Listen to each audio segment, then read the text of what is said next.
옛날, 아주 먼 옛날에 높은 산자락이 병풍처럼 둘러싸인 아늑하고 깊은 산골 마을에 대대로 명망이 높기로 소문난 참판댁이라는 커다란 기와집이 자리를 잡고 있었습니다. 이 집은 마을에서 가장 높은 곳에 위치하여 아래를 굽어보듯 서 있었으며 담장이 어찌나 높은지 웬만한 어른들도 고개를 뒤로 바짝 젖혀야 겨우 지붕 끝을 볼 수 있을 정도로 기세가 대단하고 엄격한 가풍을 자랑하던 집안이었습니다. 추운 겨울바람이 문창지를 매섭게 때리던 그해 겨울에 박참판댁의 며느리 연희는 아이를 가져서 배가 남산만큼 불러 있었지만 이른 새벽부터 차가운 우물가에서 손을 호호 불며 빨래를 해야만 했습니다. 시어머니 최씨 부인은 가문의 법도가 엄격하여 아랫사람들에게 모범을 보여야 한다며 만삭인 며느리에게도 한치의 흐트러짐 없는 가사 노동과 절제된 몸가짐을 매일같이 강요하며 한시도 감시의 눈길을 거두지 않았던 것입니다. 연희는 시집 온 날부터 지금까지 단 한 번도 시어머니의 말씀을 거역한 적이 없었으며 항상 고개를 숙이고 조심스럽게 행동했지만 최씨 부인의 매서운 눈초리는 며느리의 작은 실수조차 용납하지 않고 늘 날카롭게 날아들었습니다. 부엌 아궁이 앞에 앉아 불을 떼며 눈물을 훔치던 연희는 자신의 배를 어루만지며 속으로 아이에게 미안하다는 말을 수백 번도 더 되뇌었지만 시어머니의 불호령이 떨어질까봐 입 밖으로는 신음 소리조차 내지 못했습니다. 최씨 부인은 안방 대청마루에 앉아 며느리가 일하는 모습을 하나하나 지켜보며 조금이라도 동작이 느려지거나 자세가 흐트러지면 어김없이 독한 목소리로 꾸짖으며 며느리의 마음을 갈기갈기 찢어놓는 모진 말들을 서슴지 않고 내뱉었습니다. 우리 집안의 며느리가 되려면 이 정도 시련은 당연히 견뎌야 하는 법이니라.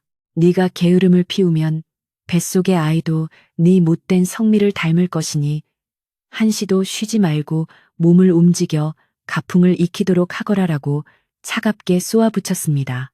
마당 한구석에서 쌀을 씻던 참모 김씨 할멈은 그 모습을 곁에서 지켜보며 안타까운 마음에 가슴을 쳤지만 주인마님의 성미가 워낙 불같다는 것을 잘 알고 있었기에 감이 나서서 며느리를 편들거나 시어머니의 앞을 가로막을 용기를 내지는 못했습니다. 김씨 할멈은 연희가 잠시 자리를 비운 사이 몰래 다가가 따뜻한 숭늉 한 사발을 건네며 세대가 너무 무리하지 말게나 몸이 상하면 아이도 고생이니 적당히 눈치껏 쉬어가며 일하게라고 아주 낮고 조용한 목소리로 위로를 건넸습니다. 연희는 시어머니의 눈치를 보며 급하게 숭늉을 마시고는 다시 바닥에 흩어진 곡식들을 정리하기 시작했는데 손가락 끝이 얼어붙어 감각이 없었지만 잠시라도 손을 멈추면 최씨 부인의 불호령이 떨어질 것이라는 공포감이 온몸을 지배하고 있었습니다.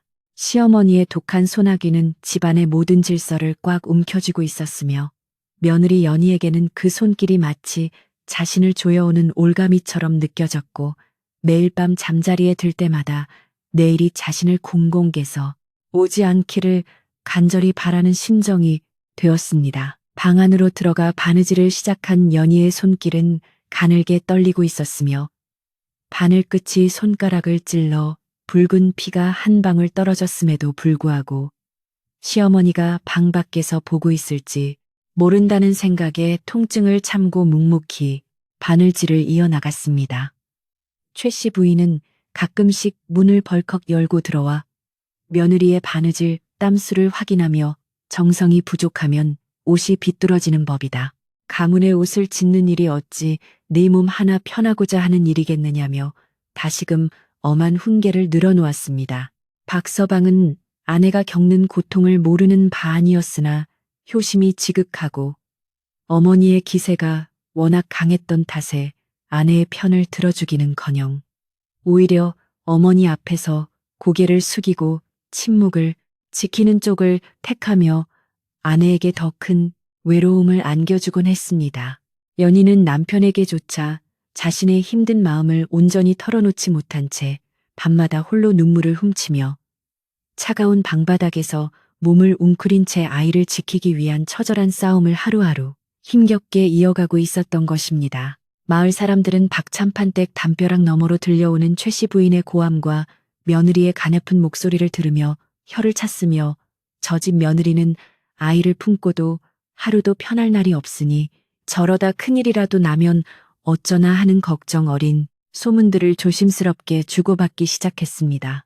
하지만 그런 마을 사람들의 걱정도 담벼락 안으로 들어오면 차갑게 식어버렸고 집안의 분위기는 날이 갈수록 더욱 경직되어 갔으며 연희의 얼굴에서는 생기가 사라지고 창백한 빛만이 가득하여 마치 금방이라도 쓰러질 것 같은 위태로운 모습이었습니다. 어느 날 오후에는 갑자기 눈보라가 몰아치기 시작했는데 최씨 부인은 장독대에 눈이 쌓이면 안 된다며 만삭인 며느리에게 빗자루를 들려 밖으로 내보냈고 차가운 바람에 연희의 치맛자락이 휘날리며 위태롭게 마당을 쓸어 내려가는 모습은 참혹하기까지 했습니다.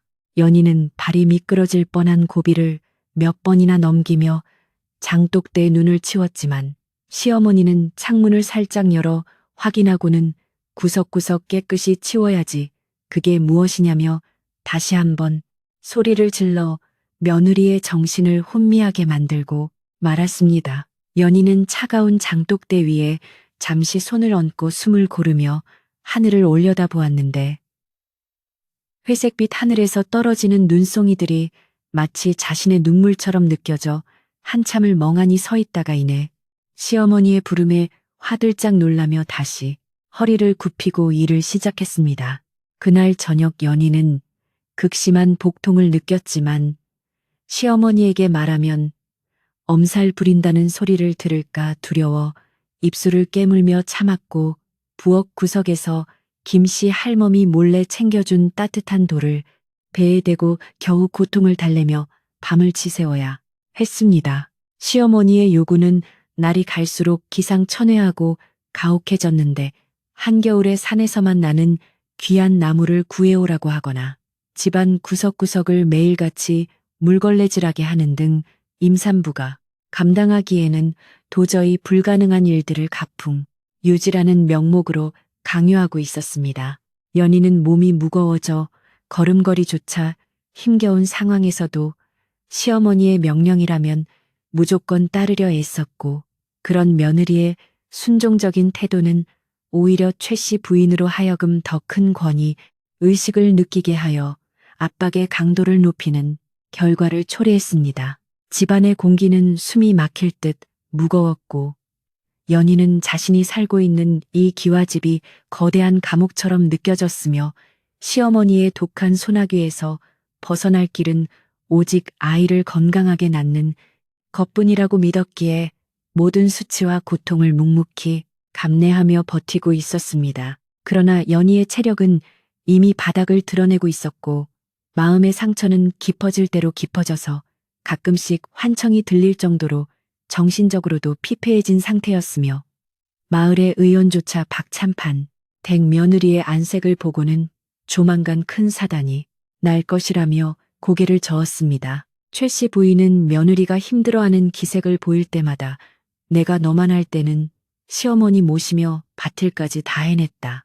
요즘 젊은 사람들은 인내심이 부족해서 큰일을 못한다며 끊임없이 자신의 과거와 비교하며 며느리를 깎아내리고 무안을 주었습니다.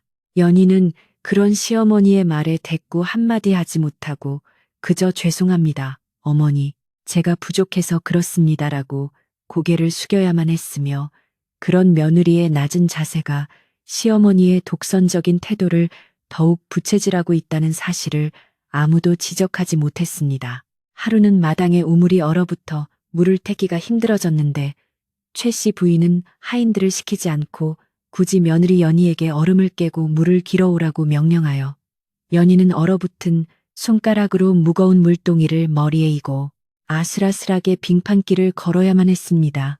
김씨 할멈이 달려와 도와주려 했지만 최씨 부인이 대청마루에서 무섭게 노려보고 있어 할멈도 어쩔 줄 몰라 발만 동동 굴렀고 연희는 결국 빙판 위에서 무릎을 닿으며 넘어지고 말았으나 물동이를 깨트릴까봐 자신의 몸보다 물동이를 먼저 챙겼습니다. 그 모습을 본 최 씨 부인은 달려와서 괜찮으냐고 묻기는커녕 물 한 동이 제대로 못 띄고 넘어지다니 집안 망신이다. 어서 일어나서 다시 길어 오너라라며 차갑게 뒤돌아섰고, 연희는 무릎에서 피가 배어 나오는 것도 모른 채 다시 우물가로 향하며 절망적인 눈물을 흘렸습니다. 박서방은 퇴근하여 돌아온 후 아내의 다친 무릎을 보았지만 어머니의 기세등등한 목소리에 눌려 조용히 약만 건네줄 뿐, 아내를 위해 어머니께 쓴소리 한마디 하지 못하는 나약한 모습을 보였고, 이는 연희의 가슴에 또 하나의 깊은 대못을 박았습니다. 그날 밤 연희는 꿈속에서 거대한 손이 자신과 뱃속의 아이를 꽉 쥐고 놓아주지 않는 악몽을 꾸며 비명을 지르며 깨어났지만, 옆에서 자고 있던 박서방은 피곤함에 지쳐 아내의 신음조차 듣지 못했고, 연희는 어둠 속에서 홀로 거친 숨을 몰아쉬며 아침이 오는 것을 두려워했습니다. 다음 날 아침에도 어김없이 최 씨 부인의 불호령은 새벽 공기를 가르며 시작되었고, 연희는 퉁퉁 부은 다리를 이끌고 다시 부엌으로 향하며 자신의 삶이 어디서부터 잘못된 것인지 알 수 없는 막막함 속에 하루를 시작해야만 했습니다. 마당을 쓸던 김씨 할멈은 연희의 구분 등 뒤로 드리워진 그림자가 너무나도 애처로워 보여서, 마님, 이제 그만 며느리를 좀 쉬게 해주시는 게 어떠신지요? 아이라도 잘못되면 큰일 아니옵니까라고 조심스럽게 한마디를 건넸으나 돌아온 것은 최 씨 부인의 매서운 꾸짖음뿐이었습니다. 네가 감히 우리 집안 가풍에 참견하려 드느냐? 며느리를 엄하게 가르치는 것이 진정으로 그 아이와 손주를 위하는 길임을 네가 어찌 알겠느냐며. 최 씨 부인은 자신의 아집을 가풍이라는 이름으로 포장하며 정당화하기에 급급했습니다. 연희는 시어머니의 그런 고집을 보며 언젠가는 이 독한 소나기가 자신의 생명줄까지 조여올 것임을 예감했지만, 도망칠 곳도 기댈 곳도 없는 처지였기에 그저 하루하루 죽어가는 나무처럼 시들어갈 수밖에 없었으며, 마을의 평화로운 풍경과는 대조적으로 박찬판댁 내부는 긴장과 고통으로 가득 찼습니다. 기와 지붕 위에 쌓인 눈들이 무게를 이기지 못하고 툭툭 떨어지는 소리가 들릴 때마다 연희의 심장도 함께 내려앉는 듯 했으며, 며느리의 인내심은 이제 한계점에 다다르고 있었고, 집안의 갈등은 보이지 않는 곳에서 폭발을 향해 치닫고 있었습니다. 시어머니의 독한 소나귀는 단순한 훈육을 넘어 며느리의 자아와 생명력을 갉아먹고 있었으며, 연희는 자신이 점점 무너져 내리고 있음을 직감하면서도 뱃속의 아이를 생각하며 마지막 남은 정신력을 쥐어짜고 있었으나, 육체의 고통은 이미 정신이 감당할 수 있는 수준을 넘어서고 있었습니다. 캄캄한 밤중에 홀로 앉아 배를 어루만지며, 아가야, 조금만 더 견뎌보자. 엄마가 꼭 너를 지켜줄게라고 속삭이는 연희의 목소리는 너무나도 작고 애처로워 문틈으로 스며드는 찬바람에 금방이라도 흩어질 것만 같은 슬픈 운명을 예고하고 있었습니다. 찬바람이 부는 부엌 창문 너머로 멀리 보이는 산봉우리는 하얗게 눈을 머금은 채 아무런 대답도 없이 박찬판댁의 비극을 묵묵히 지켜보고 있었고, 연희는 솥단지에 물을 끓이며 피어오르는 김 속에서 자신의 덧없는 삶을 투영해보며 깊은 한숨을 내쉬었습니다. 시어머니는 여전히 안방에서 경전을 읽거나 가계부를 정리하며 며느리에게 내릴 다음 명령을 생각하고 있었고, 박서방은 서재에서 글 읽는 소리만 높일 뿐 아내의 소리 없는 비명에는 귀를 닫은 채 평온한 척 가식적인 평화를 유지하고 있었습니다. 연희는 문득 거울 속에 비친 자신의 모습을 보고 깜짝 놀랐는데, 그곳에는 생기 넘치던 예전의 자신의 모습은 온데간데 없고 뼈만 앙상하게 남은 채 눈동자에는 초점을 잃은 한 여인이 서 있었으며, 그것이 바로 자신이라는 사실에 큰 충격을 받고 바닥에 주저앉아 소리 없이 오열했습니다. 하지만 그 오열조차 시어머니에게 들릴까봐 옷소매로 입을 틀어막고 몸을 떨며 울어야 했던 연희의 처지는 박찬판 댁이라는 화려한 이름 뒤에 숨겨진 가장 어둡고 참혹한 진실이었으며 이 비극의 시작은 이제 겨우 서막에 불과했습니다. 겨울이 깊어갈수록 박찬판 댁의 분위기는 얼어붙은 우물물보다 더 차갑게 가라앉았으며 시어머니 최 씨 부인의 서슬퍼런 기세는 며느리 연희의 숨통을 하루가 다르게 조여왔습니다. 마을 어귀에서 빨래를 하던 아낙네들 사이에서는 이미 박찬판 댁 며느리가 사람 몰골이 아니라는 소문이 파다하게 퍼졌으며 담장 너머로 들려오는 고함이 예사롭지 않다는 이야기가 집집마다 밥상머리 화제로 올랐습니다. 최 씨 부인은 마을의 소문을 전해 듣고도 반성하기는커녕 오히려 며느리가 밖에서 처신을 어떻게 했기에 집안 망신을 시키느냐며 연희를 더욱 혹독하게 몰아세웠고 이제는 식사 때조차 며느리에게 밥상을 따로 주지 않고 부엌 바닥에서 대충 끼니를 때우게 하는 모욕을 주었습니다. 연희는 아이를 위해 한 숟가락이라도 더 먹으려 애썼지만 시어머니의 독설이 귀에 쟁쟁하게 울려 목구멍으로 밥알이 넘어가지 않았으며 결국 며칠째 물만 겨우 마시며 버티는 위태로운 지경에 이르고 말았습니다. 집안의 살림을 도맡아 하는 김씨 할멈은 연희의 안색이 흑빛으로 변해가는 것을 보고는 큰 결심을 한 듯 최 씨 부인이 외출한 틈을 타서 연희의 방으로 따뜻한 죽 한 그릇을 몰래 들여보냈습니다. 할멈은 연희의 삐쭉 나온 손목을 보며 눈물을 훔치더니 세대가 이러다가는 산모도 아이도 정말 큰일 나겠네. 이제는 마님 눈치만 보지 말고 자네 몸부터 챙겨야 하네. 참는 것만이 능사가 아니니 제발 정신 차리게라고 간곡하게 조언했습니다. 하지만 시어머니는 예정보다 일찍 집으로 돌아왔고 방 안에서 풍기는 고소한 죽 냄새를 맡자마자 연희의 방문을 발로 걷어차듯 열고 들어와 김씨 할멈과 연희를 번갈아 노려보며 노발대발했습니다. 최 씨 부인은 내 허락도 없이 이 집안 귀한 곡식을 빼돌려 며느리 입에 쳐넣다니 내 놈들이 나를 아주 우습게 보는구나라고 소리를 지르며 연희 앞에 놓인 죽 사발을 마당으로 내동댕이 쳐 버리는 잔인함을 보였습니다.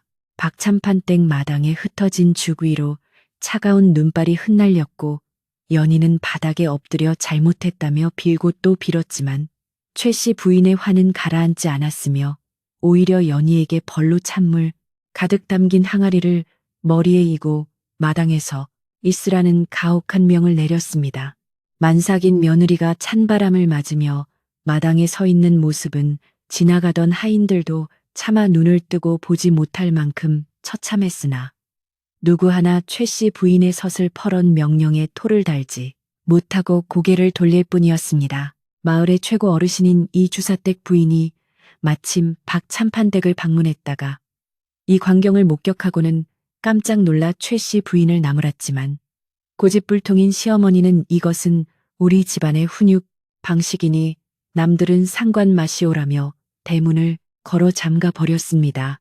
이 소식은 순식간에 온 마을로 퍼져나갔고 사람들은 박찬판 댁 마님이 사람을 잡는다며 혀를 찼으며 조용하던 마을은 이 비극적인 고부 갈등의 소용돌이 속으로 서서히 휘말려 들어가기 시작했습니다.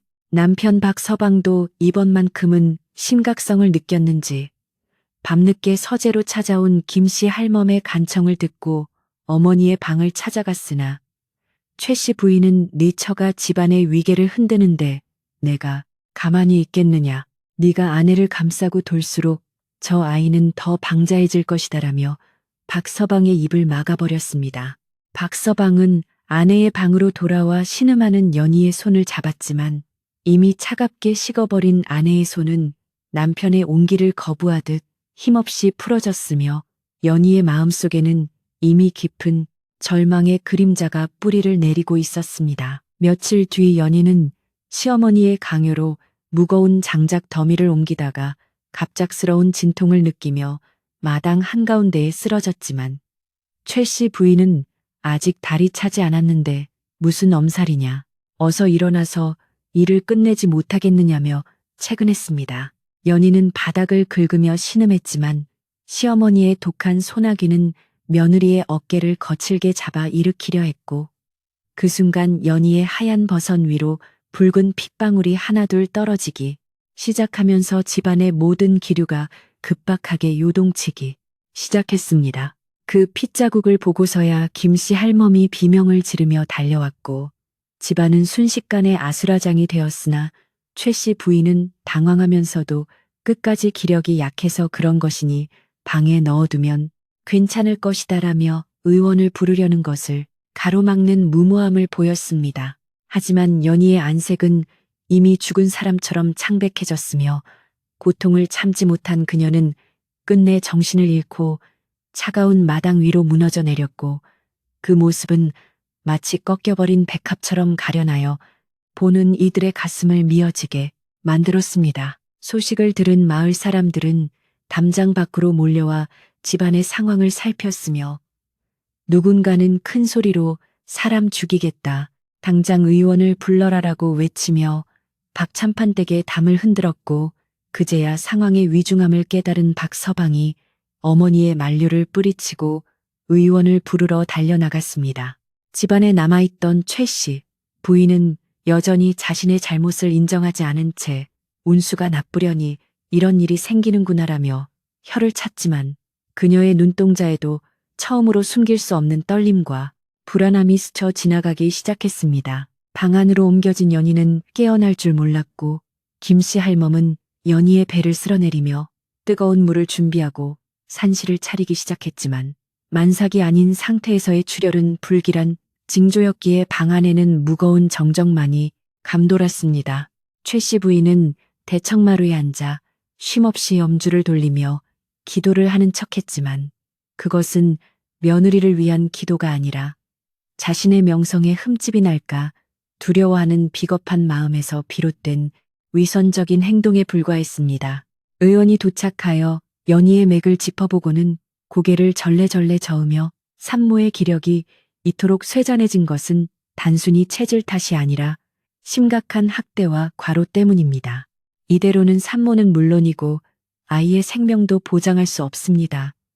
라고 직언을 날렸습니다.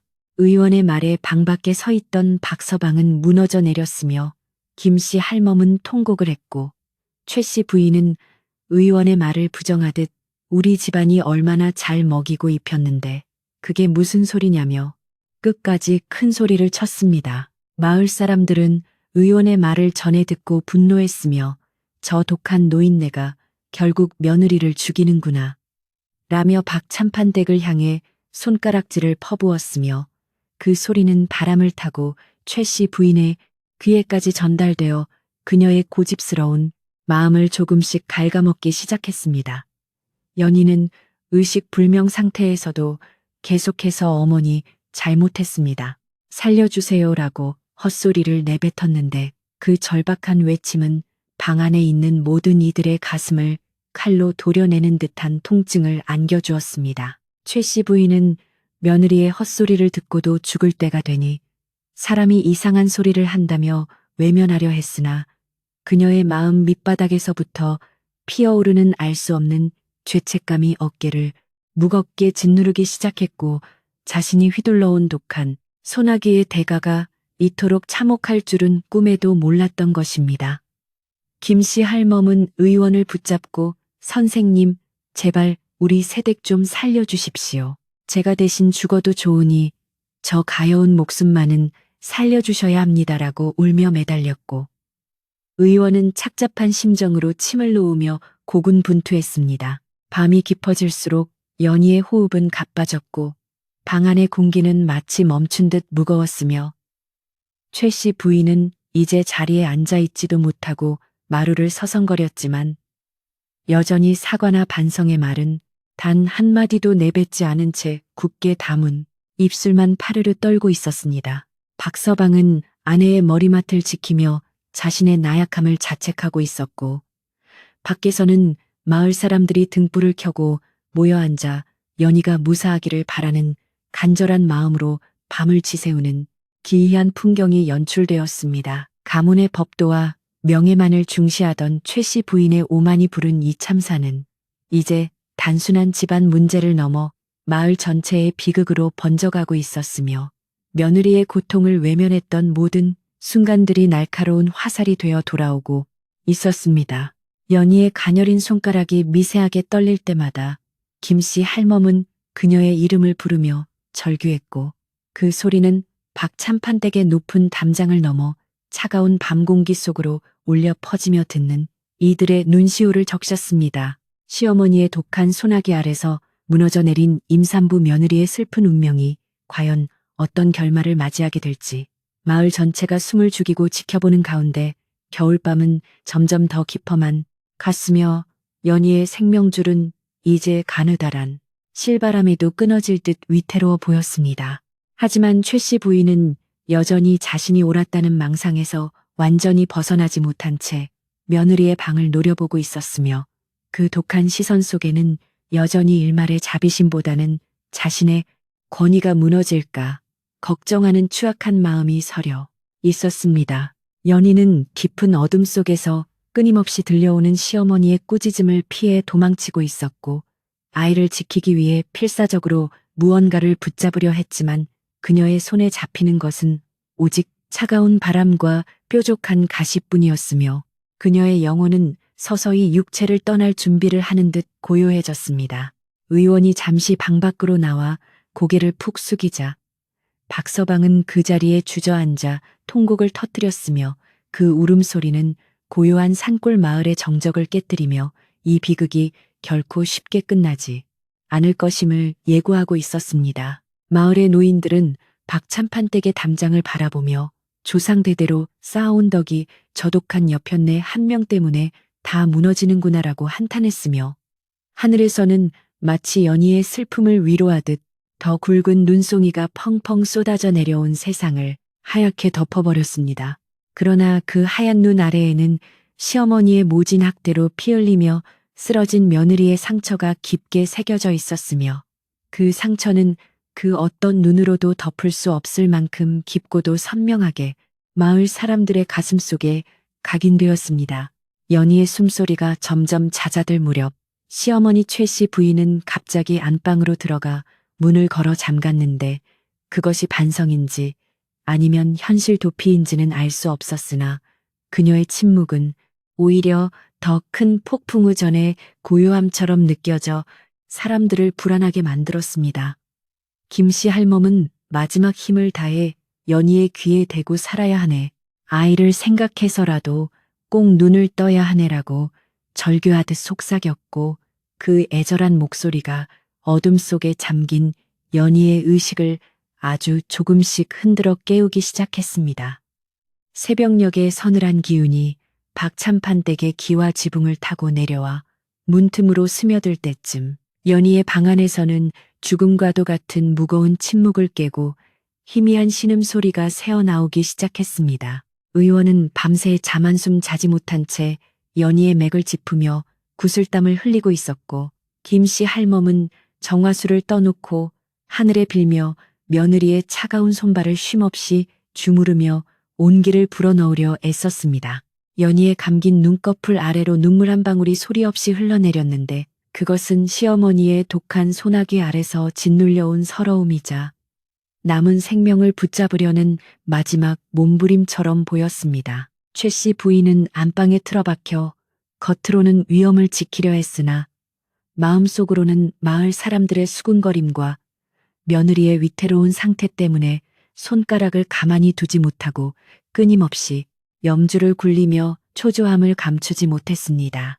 그녀는 여전히 자신이 내린 엄한 훈육이 가문을 위한 길이었다고 스스로를 속이려 했지만 며느리가 토해낸 핏자국이 환영처럼 눈앞에 아른거려 자꾸만 헛기침을 하며 불안한 눈빛으로 닫힌 문을 쳐다보았습니다. 집안의 하인들은 모두 숨을 죽인 채 마당 구석에서 눈치만 보았으며 평소 시어머니의 기세에 눌려 지내던 집안의 분위기는 이제 터지기 직전의 화약꽃처럼 팽팽한 긴장감으로 가득 차 있었습니다. 마침내 정신을 차린 연희가 눈을 떴을 때 그녀의 눈동자에는 생기 대신 깊은 슬픔과 원망이 서려 있었고 곁을 지키던 박서방의 손을 뿌리치며 벽 쪽으로 몸을 돌려 누구와도 말하지 않겠다는 침묵의 저항을 시작했습니다.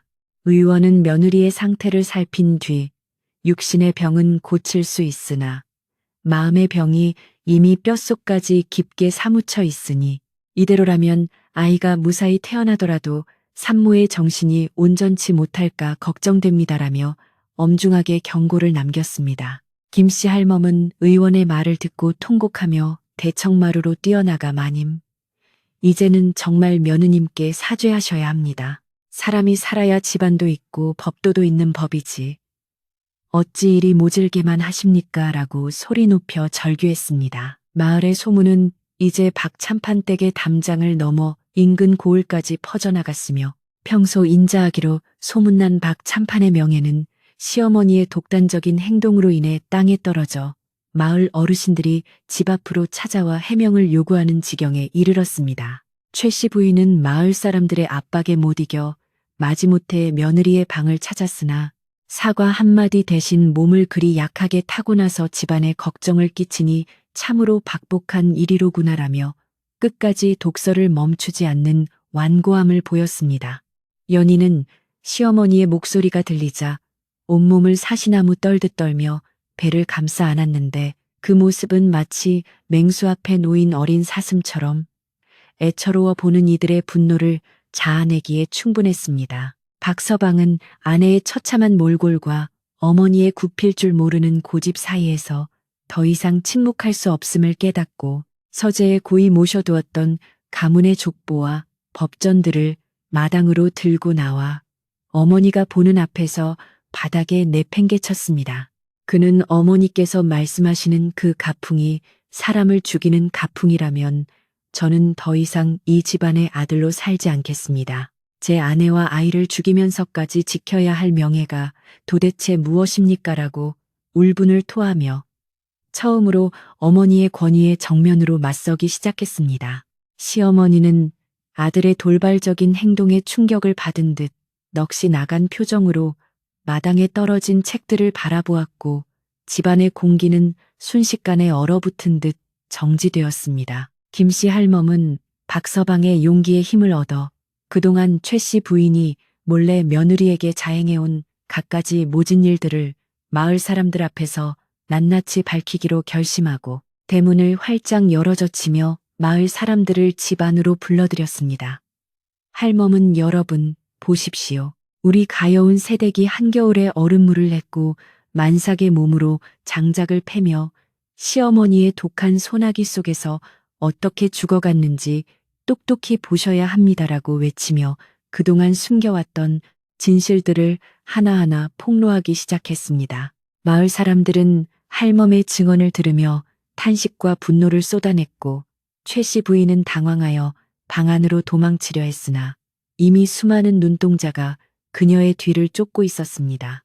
연희는 방 안에서 이 모든 소란을 듣고 있었으며 자신이 지키려 했던 가문과 아이 그리고 자신을 짓눌렀던 시어머니의 권위가 무너져 내리는 소리에 깊은 허탈감과 함께 알 수 없는 해방감을 동시에 느끼며 눈물을 흘렸습니다. 그녀는 힘겹게 몸을 일으켜 문을 열고 마당으로 나왔는데 초췌한 모습으로 서 있는 며느리를 본 마을 사람들은 일제히 말을 멈추고 그녀의 가녀린 모습에 숙연해졌으며 연희의 눈빛은 이전의 순종적인 것이 아니라 무언가 결단을 내린 듯 단호해 보였습니다.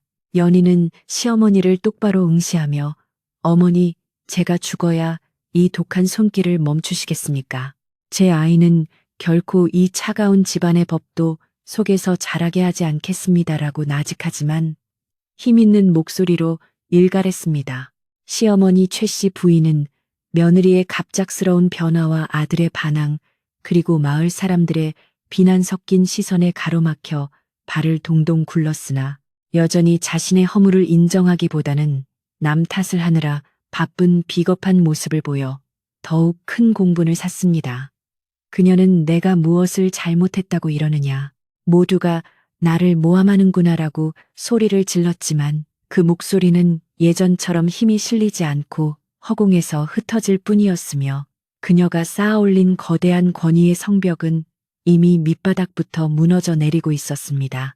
의원은 연희를 부축하며 지금 당장 안정을 취하지 않으면 정말 큰일 납니다. 라고 말하며 그녀를 다시 방으로 들여보내려 했으나 연희는 거부하며 마을 사람들 앞에서 자신의 억울함을 끝까지 밝히고자 했습니다. 그날 밤박 참판댁의 마당은 횃불을 든 마을 사람들과 통곡하는 하인들, 그리고 죄책감에 고개를 숙인 박서방이 뒤엉켜 마치 한편의 비극적인 연극 무대와도 같은 풍경을 자아냈으며 달빛조차 구름 뒤로 숨어 이 광경을 외면하는 듯했습니다.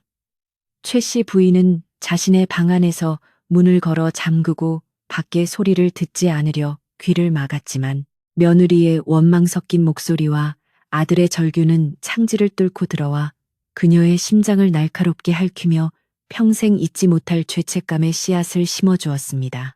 연희는 다시 쓰러지듯 자리에 누웠으나 이번에는 예전처럼 시어머니의 눈치를 보지 않았으며 오직 자신의 품 안에서 태어날 아이를 지키기 위한 강인한 어머니의 마음으로 죽음의 문턱을 넘어서고 있었습니다.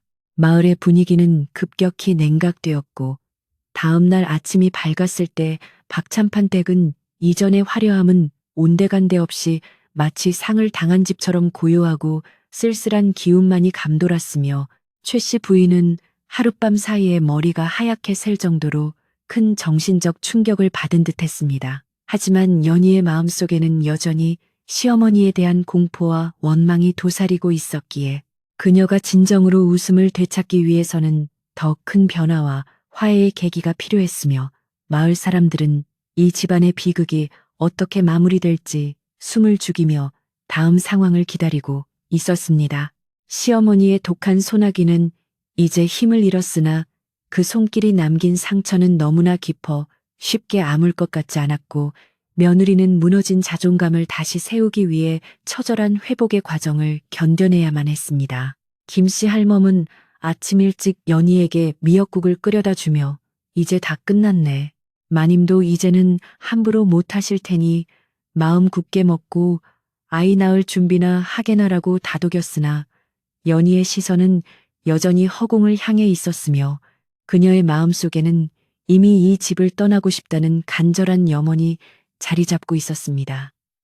박서방은 아내의 방 앞에 엎드려 자신의 무능함을 빌며 용서를 구했지만 연희는 남편의 사과조차 들리지 않는 듯 차가운 침묵으로 일관하며 오직 뱃속 아이의 움직임에만 온 신경을 집중하는 고독한 투쟁을 이어가고 있었습니다. 마을 사람들은 박참판 댁의 소식을 전하며 사람 마음 얻는 것이 천금보다 귀한 법인데 저 집은 그걸 몰랐다며 혀를 찾고 차가운 겨울바람은 여전히 박참판 댁의 높은 담장을 휘감으며 비극의 흔적을 씻어내지 못한 채 윙윙거리고 있었습니다. 이 모든 고통의 원흉이었던 가풍이라는 이름의 사슬은 이제 끊어지기 시작했지만 그 과정에서 며느리가 입은 상처는 이미 돌이킬 수 없을 만큼 커져버렸고 마을 사람들은 연희가 과연 이 집안에서 다시 행복을 찾을 수 있을지 의문을 품으며 걱정스러운 눈길을 거두지 않았습니다. 시어머니 최 씨 부인은 안방 창문 너머로 며느리의 방을 몰래 훔쳐보며 처음으로 미안함이라는 감정을 느꼈지만 평생을 독하게 살아온 그녀의 성미가 한순간에 바뀌기는 어려웠기에 그 미안함은 다시금 고집스러운 침묵 속에 갇혀버리고 말았습니다.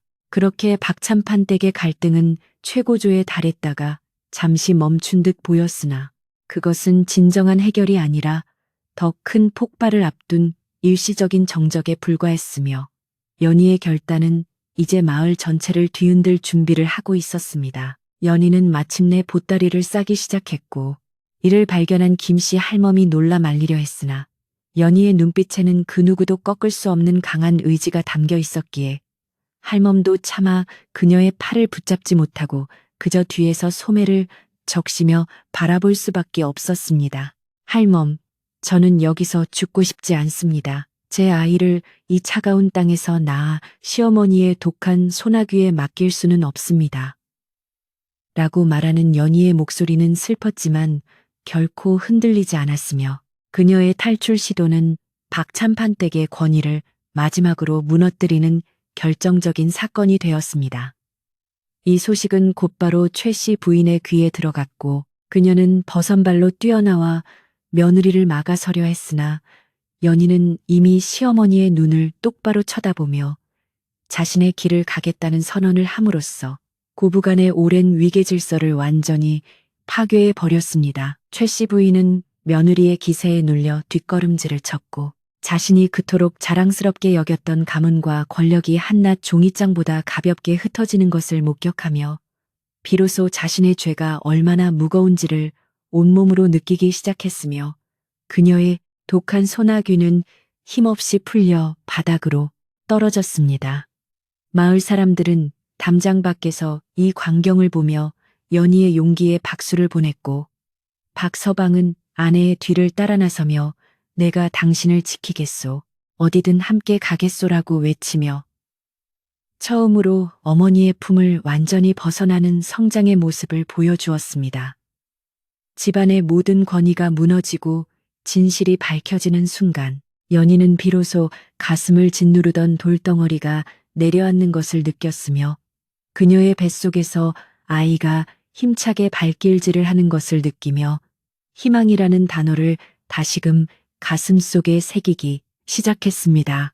연희가 보찜을 메고 마당 한가운데를 가로질러 대문을 향해 나아가자 박참판댁의 드넓은 마당에는 차가운 정적이 내려앉았으며 하인들은 모두 고개를 숙인 채 감히 앞을 가로막지 못하고 길을 내주었습니다. 시어머니 최 씨 부인은 대청마루 끝에 서서 며느리의 단호한 뒷모습을 바라보며 입술을 부르르 떨었지만 평소처럼 호통을 치거나 불호령을 내릴 기세는 이미 꺾여버린 지 오래였고 다만 며느리의 발걸음마다 서린 원안에 무게를 체감하고 있었습니다. 박서방은 아내의 뒤를 바짝 쫓으며 소매를 붙잡고 애원하기 시작했는데 아내를 향한 미안함과 어머니에 대한 원망이 뒤섞인 그의 목소리는 겨울바람에 실려 마을 사람들의 귀에까지 처량하게 울려 퍼졌습니다. 마침내 대문이 열리고 연희가 마을 사람들 앞에 서자 집 밖에서 상황을 지켜보던 수많은 눈동자가 일제히 연희의 초췌한 얼굴과 만삭의 배로 쏠렸으며 그들은 말없이 연희를 향해 길을 열어주어 그녀의 탈출을 묵인하고 응원하는 태도를 보였습니다.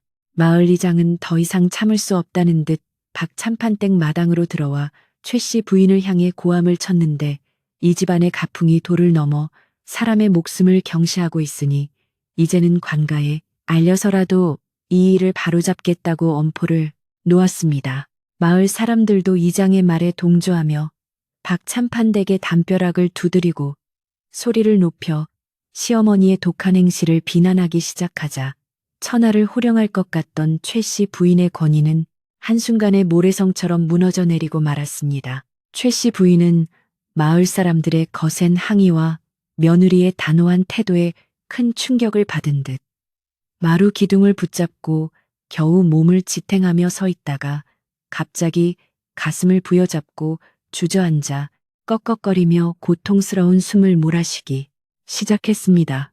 하지만 마을 사람 중 누구 하나 그녀를 가엾게 여기는 이가 없었으며 오히려 그동안 연희가 겪었을 고통에 비하면 아무것도 아니라며 냉담한 시선을 보냈고 박서방조차 쓰러진 어머니보다 길을 떠나려는 아내의 앞길을 걱정하며 눈물을 흘렸습니다. 연희는 대문 밖으로 한 걸음 내딛다가 문득 뒤를 돌아 시어머니를 보았는데 그 눈빛에는 복수심보다는 이제는 모든 인연의 끈을 놓아버린 듯한 무심함과 깊은 허탈감이 서려 있어 보는 이들의 가슴을 더욱 아릿하게 만들었습니다. 김씨 할멈은 연희의 손에 따뜻한 주먹밥 몇 덩이를 쥐어주며 울면서 말하기를 자네가 떠나는 것이 맞으니 부디 몸조심해서 아이를 낳고 다시는 이 지옥 같은 집으로 돌아오지 말라며 연희의 앞길을 빌어주었습니다. 박서방은 어머니를 집안으로 옮기려는 하인들의 손길을 뿌리치고 연희 앞에 무릎을 꿇으며 자신이 평생 아내를 지키지 못한 죄를 씻을 수 있게 한 번만 기회를 달라고 빌었지만 연희는 남편의 손을 차갑게 떼어냈습니다. 당신은 내가 시어머니의 소나기에 숨이 막힐 때마다 어디에 있었습니까? 가풍보다 무거운 것이 사람의 생명임을 왜 이제야 깨닫는단 말입니까? 라고 연희가 내뱉은 말은 박서방의 가슴에 비수처럼 꽂혔습니다. 마을 사람들은 연희를 근처 마을의 친정집으로 안전하게 데려다 주기로 하고 가마를 준비해 왔으며 그들은 박찬판 댁의 위세에 굴하지 않고 며느리를 보호하며 집을 떠나는 것을 도왔고 이 과정에서 시어머니는 아무런 저항도 하지 못한 채 방으로 물러나야 했습니다. 집안의 중심이었던 며느리가 떠나고 마을 사람들의 비난이 쏟아지자 박찬판 댁은 순식간에 활기를 잃고 삭막한 기운만이 감돌았으며 최 씨 부인은 어두운 방 안에서 홀로 천장을 바라보며 자신이 평생 지켜온 가문이라는 이름의 허울이 얼마나 부질없는 것인지 깨닫기 시작했습니다. 며칠 뒤 연희가 떠난 빈 방을 정리하던 김 씨.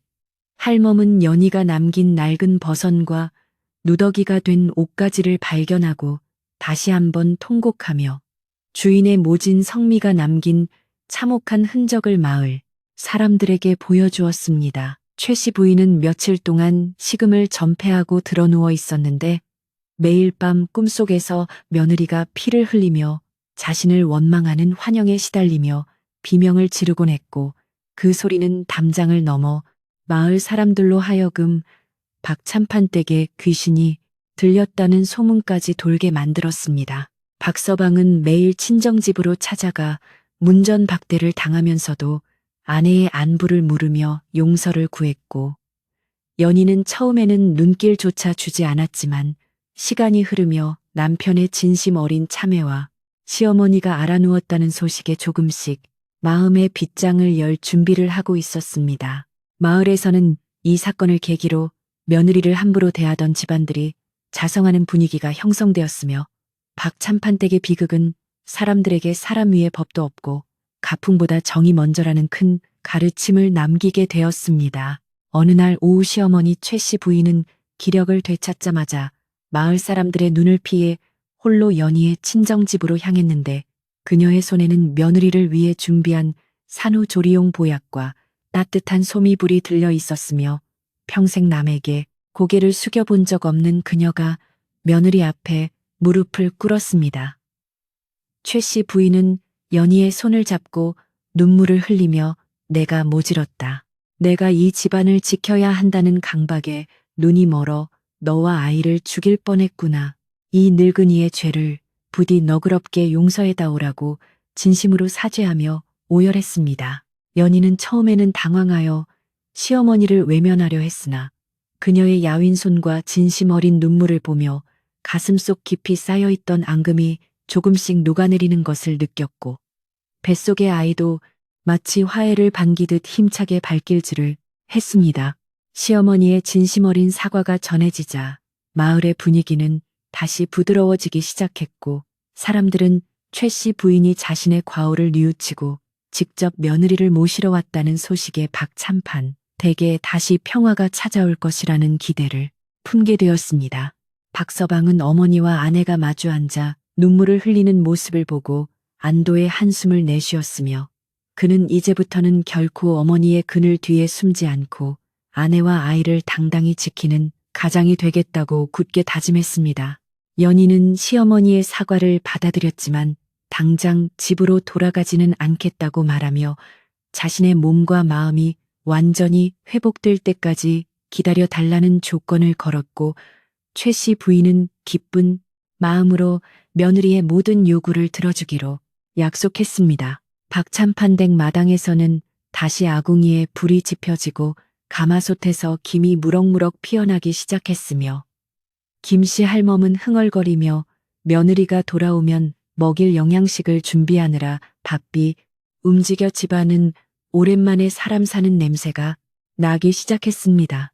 시어머니 최 씨 부인은 이제 하인들에게 소리를 지르는 대신 부드러운 말투로 지시를 내렸으며 매일 아침 며느리의 친정으로 사람을 보내 안부를 묻고 필요한 물건을 챙겨보내는 등 이전과는 완전히 다른 적 많은 시어머니로 변모해 갔습니다.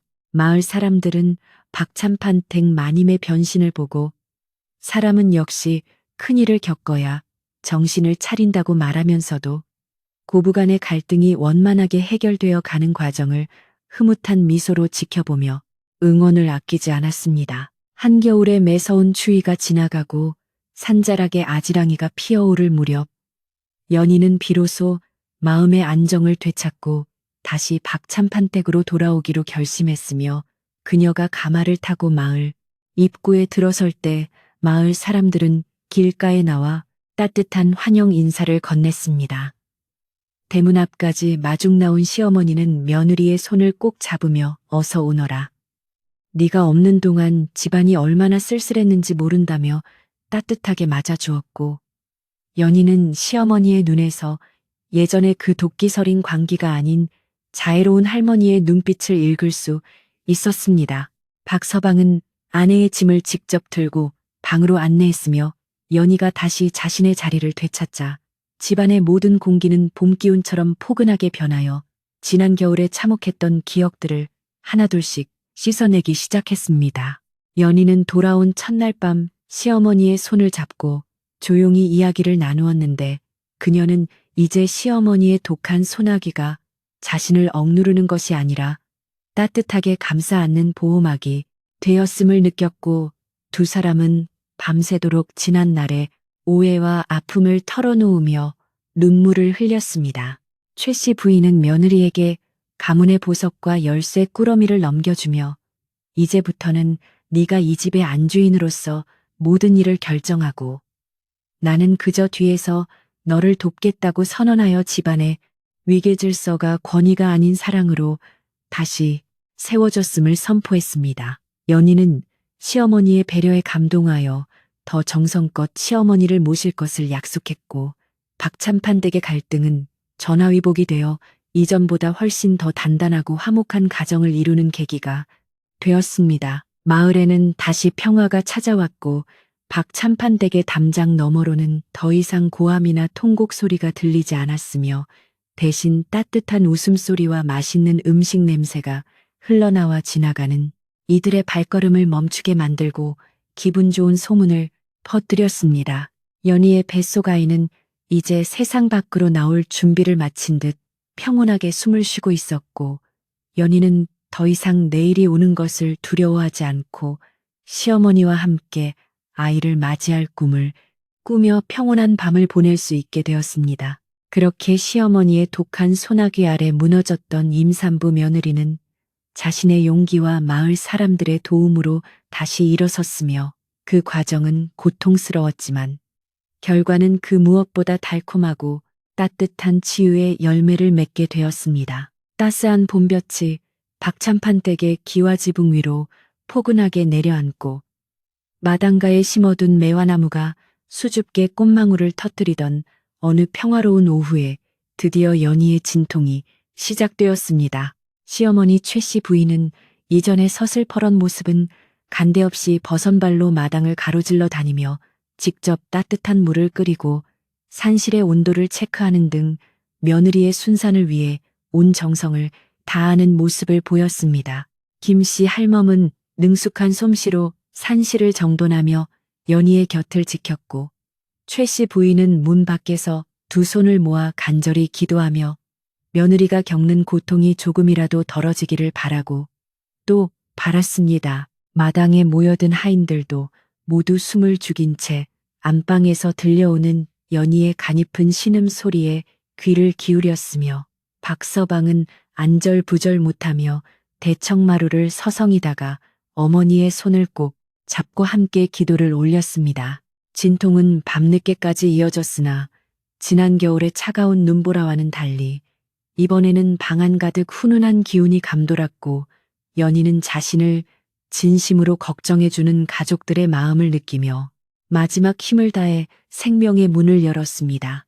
마침내 우렁찬 아기의 울음소리가 박참판댁의 높은 담장을 넘어 온 마을로 울려 퍼졌고 그 소리를 들은 모든 이들은 일제히 환호하며 새로운 생명의 탄생과 집안의 화합을 진심으로 축하해 주었습니다. 최 씨 부인은 아기의 울음소리를 듣자마자 참았던 눈물을 터뜨리며 방 안으로 들어갔고 땀에 젖어 기진맥진한 연희의 손을 잡으며 고생했다.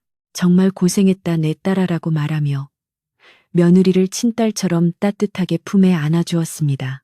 연희는 시어머니의 품 안에서 진정한 안식과 사랑을 느꼈으며 갓 태어난 아이를 보며 그동안의 모든 고통이 눈 녹듯 사라지는 신비로운 경험을 했고 이제야 비로소 이 집이 자신의 집임을 가슴 깊이 받아들였습니다. 아이는 박찬판 댁의 대를 잇는 건강한 아들이었으며 최 씨 부인은 손주를 품에 안고 이 아이는 우리 가문의 보배일 뿐만 아니라 우리 집안을 화합하게 만든 천사로다라며 기쁨을 감추지 못했습니다.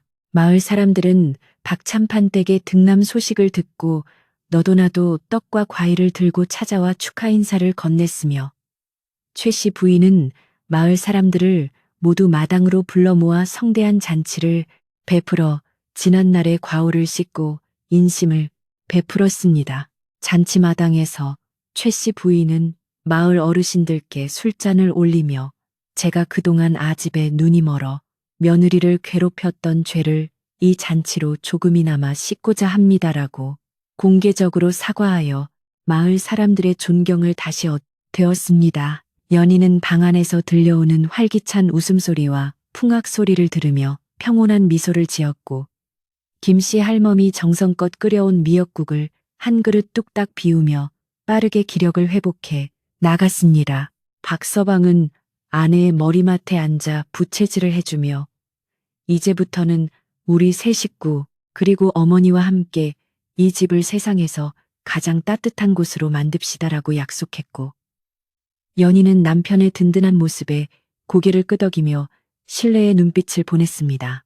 시어머니는 이제 매일 아침 손주를 업고 마당을 산책하며 연희에게는 무조건 쉬라고 권했고 부엌길이나 집안 살림은 김씨 할멈과 상의하여 며느리가 스트레스를 받지 않도록 세심하게 배려하는 자애로운 할머니로 완전히 거듭났습니다. 연희는 가끔 지난 겨울에 혹독했던 기억이 떠오르기도 했지만 지금의 따뜻한 공기와 가족들의 사랑이 그 상처들을 부드럽게 감싸 안아주고 있음을 느끼며 과거의 아픔에서 점차 벗어나기 시작했습니다. 어느덧 100일이 지나고 아이가 방긋방긋 웃으며 온 집안에 생기를 불어넣을 무렵 박찬판 댁의 가풍은 엄격함 대신 온화함으로 법도 대신 배려로 채워졌으며 이는 인근 마을까지 소문이 나 칭송의 대상이 되었습니다. 최 씨 부인은 이제 더 이상 독한 소나기로 며느리를 휘어잡으려 하지 않았고 오히려 며느리의 의견을 먼저 묻고 존중하며 집안의 크고 작은 일들을 상의하여 고부간의 갈등은 전설, 속 이야기처럼 멀게만 느껴지게 되었습니다. 연희는 시어머니를 진심으로 공경하게 되었고 두 사람은 가끔 마주 앉아 차를 마시며 지난날의 고통이 어떻게 사랑으로 변했는지에 대해 이야기를 나누며 서로의 눈시울을 붉히기도 했습니다. 해질녘이면 박찬판 댁의 마루에는 온 가족이 모여 앉아지는 노을을 바라보며 도란도란 이야기를 나누었는데 그 풍경은 마치 한 폭의 아름다운 그림처럼 평화롭고 안온하여 지나가는 나그네들도 그 따뜻한 기운의 발길을 멈추곤 했습니다. 연희는 이제 밤마다 악몽을 꾸지 않았으며 시어머니의 호통소리 대신 아이의 옹알이 소리와 남편의 부드러운 노랫소리를 들으며 깊고 단 잠에 빠져들 수 있게 되었고 그녀의 얼굴에는 예전의 생기와 아름다움이 다시 피어났습니다. 박찬판 댁의 담장은 여전히 높았지만 이제 그 담장은 가족들을 억압하는 벽이 아니라 외부의 풍파로부터 소중한 행복을 지켜주는 든든한 울타리가 되어 가족 모두를 포근하게 감싸 안아주었습니다. 이야기를 듣고 계신 여러분, 혹시 여러분의 마음속에도 누군가를 향한 독한 마음이나 해결하지 못한 응어리가 남아있지는 않은지요? 박찬판 댁 며느리 연희가 고통을 딛고 화해의 봄을 맞이했듯 여러분의 고단한 하루도 이제는 따뜻한 용서와 사랑으로 치유되어 평온한 휴식을 맞이하시길 바랍니다. 시어머니의 독한 소나기는 사라졌고 그 자리에는 며느리의 손을 꼭 잡은 따뜻한 온기만이 남았으니 이제 여러분도 무거운 짐을 내려놓고 깊고 편안한 잠의 나라로 떠나보시길 권해드립니다. 캄캄한 밤이 지나면 어김없이 밝은 태양이 떠오르고 추운 겨울이 가면 따뜻한 봄이 오듯 여러분의 삶에도 언제나 희망의 꽃이 만발하기를 간절히 기원하며 이 긴 이야기를 마칩니다. 밤하늘에 떠있는 은하수가 박참판댁의 지붕 위를 조용히 흐르고 마을의 개 짖는 소리조차 잦아든 고요한 이 밤에 연희는 아이를 품에 안고 남편과 시어머니의 숨소리를 들으며 비로소 완벽한 평화를 느꼈습니다. 이제 모든 갈등은 씻겨 내려갔고 남은 것은 서로를 향한 깊은 이해와 아끼는 마음뿐이니 이 행복은 앞으로도 대대손손 이어져 박참판댁의 진정한 자랑이 될 것입니다. 부디 이 이야기가 여러분의 가슴에 작은 위로가 되었기를 바라며 이제는 눈을 감고 마음속의 모든 걱정을 바람에 실어보내시며 고요한 꿈속으로 평온하게 걸어 들어가시길 바랍니다. 잘 자요. 그리고 내일 아침에는 오늘보다 훨씬 더 따뜻하고 밝은 햇살이 여러분의 창가를 환하게 비춰줄 것입니다.